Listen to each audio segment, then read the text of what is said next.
साडे सिर ते टिल्ला जोगियां, पैरां विच वहत वगे। वहत जो है ये दरिया झेलम का पुराना नाम है संस्कृत में।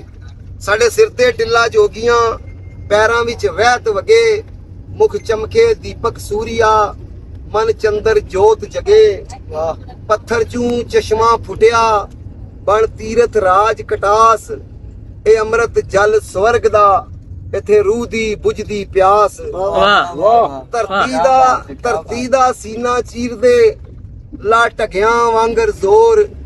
साडी आवाज च शुकर नाग दी, साडी चुप बला दा शोर। साडे भरे भड़ोले कणक दे, वस्तां दे लगे ढेर।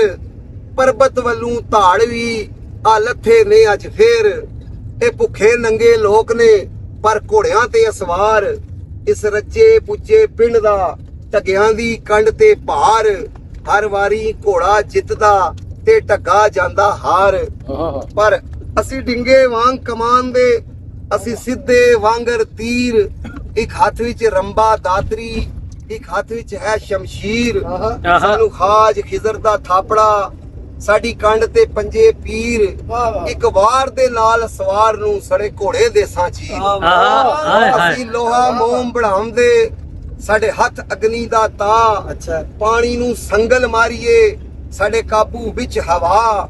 ते लहरां नाल लड़ना जाणदे, असी हां दरियाई लोक। इस वारी वेला वेखसी, इस हड़ ते लासां रोक। साडे सिर ते टिल्ला जोगियां, पैरां विच वहत वगे। मुख चमके दीपक सूरिया, मन चंदर जोत।